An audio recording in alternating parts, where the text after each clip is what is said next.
Rock Band 3, we're going to say Rock Band 3, make sure I got the right number. Rock Band 3, we solved that with what we're calling, again, the overshell. So we have persistent throughout the whole game, not just in party modes, but in the shell, in the song select screen, in campaign, in quick play. We have drop in and drop out. Hey, Ryan, would you mind pausing your controller and dropping out?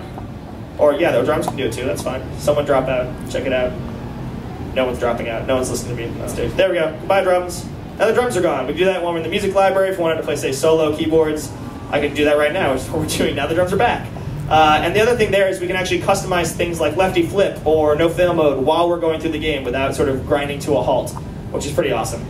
So I don't know what's happening right now. There's Xbox menus popping up. We're going to keep going. Pretend it's not happening. So again, and that really cool thing about the overshell is it also lets you see a lot more real estate on screen of your characters. So instead of just a static screen with a fake stage shot, we now have this sort of customized with your cool characters, badassly walking down the street and being awesome. And that'll change throughout the game. So this is just one of the many screens you'll see your customized characters in.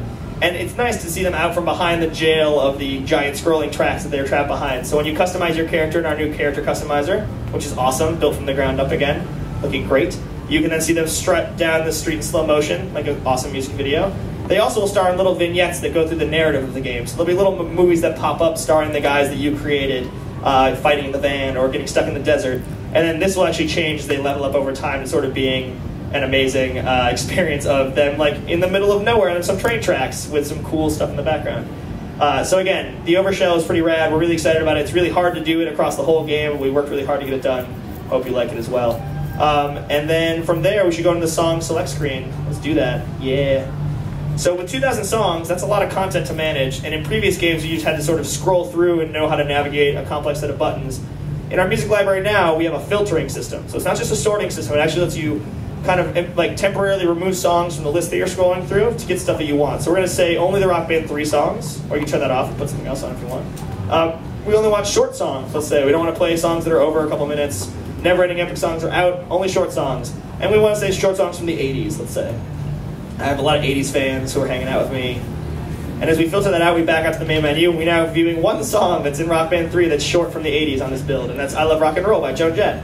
So you can see there, if you have kids over and you want to put on short songs because they're all sugar high and crazy, and you want to put on family-friendly songs so there's no cursing or dirty words, you can filter the set list in real time to customize what the songs you're choosing from look like in that library. It's pretty awesome. We're really excited about it. You can also rate your songs after you play them from 1 to 5 lighters, which does a couple things. One, if you rate a song low, it'll stop appearing in set lists, random set lists that come up through the game. So you'll never play Say It Ain't So over and over and over and over again, as you may have in previous games. And the other cool thing about that is if you rate a song high, it'll pop up more and more. And you can also filter by rating, so you want to see only the songs you think are really 5 lighter, awesome, pop it right in and rock and roll. And that's really, really cool. The other thing there is it helps with our song recommendation engine in our music store, which we'll be launching, which will help you find other songs you might like based on what you've liked inside of Rock Band 3. So we're really psyched about all these music features. Again, with 2,000 songs, we've spent a lot of time thinking about how to present your music to you to make it a really easy and accessible experience. I think we did a pretty kick-ass job. And with that, like, there's sort of a couple audiences. I said there might be 3 games in Rock Band, maybe 4 games we crammed into Rock Band 3. The first one is, so you're a casual party player. So again, if you invited your friend Billy over because he didn't listen to me earlier when I said he's a dick, you should invite him over. And he's drunk again and he wants to play some songs. We have no fail mode. We have drop in, drop out, so you can maybe pretend that Billy's playing and turn him off. We have the 7-player all instrument mode. And we have a party shuffle mode that actually lets you jump right in and start playing with 1 button off the main menu. And that's great. It means you can skip around like you would on your iPod or MP3 player and jump around to different songs without having to go through all the shell management and stuff like that. For our hardcore player, who's maybe a hardcore gamer, wants to have a solo career and fight all the way through to master keyboards or master drums, we have what we're calling a persistent campaign that's sort of across all the modes in the game. So we have goals and achievements and unlockables. I think there's over 600 goals that are in the game, something along those lines, a lot of goals. And no matter where you are, if you're in a trainer, if you're in quick play, if you're in a campaign, you can earn those points and those achievements as you go. So that's really, really cool. That means if you're like the hardcore and you want to be the master guitarist, you have a path you can go down. You can have a totally different path for keyboards without just playing through, 83 songs and then being done in a night, which is sort of lame.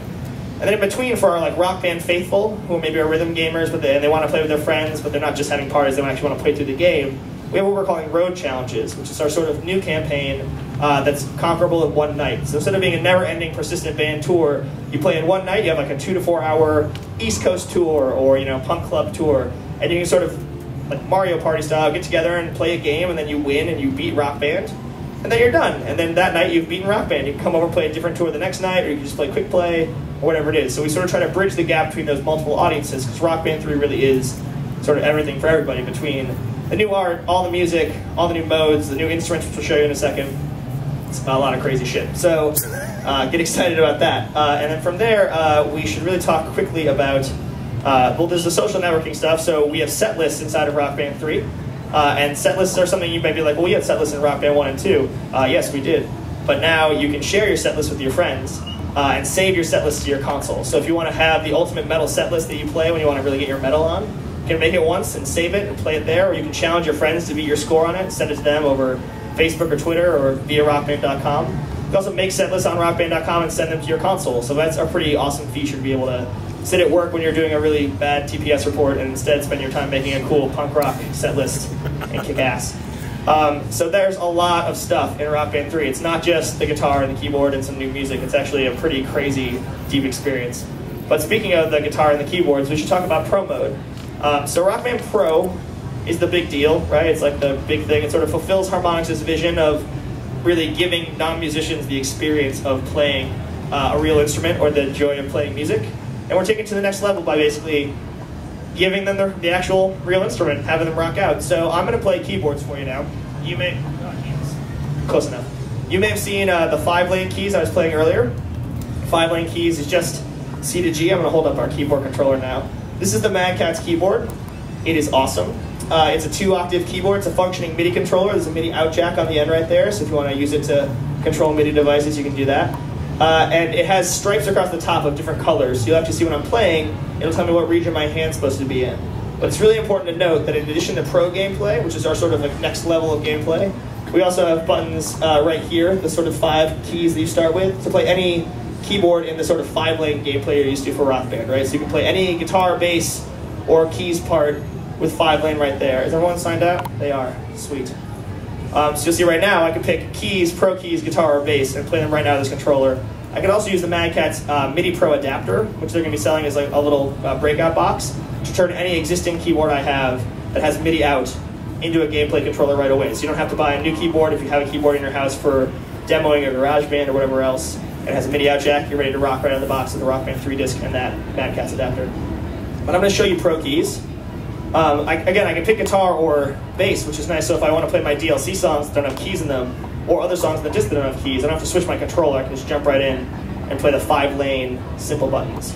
But this is pro keys. So again, pro keys on easy, right? So pro on easy. It's a little oxymoronic, but it basically means that there's an accessible experience for you to jump into and have fun with without stressing out. And this is Sister Christian, which shouldn't stress anyone out. It's so peaceful.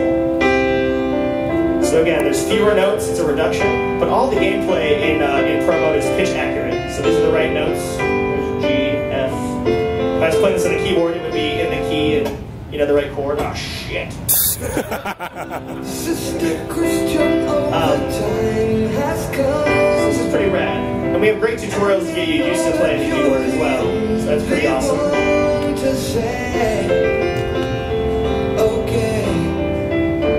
You can see on the HUD we have about an octave of gameplay on easy and medium, a little over an octave. It's pretty easy to manage, but it allows you basically to have that pitch accurate gameplay per song on easy and not having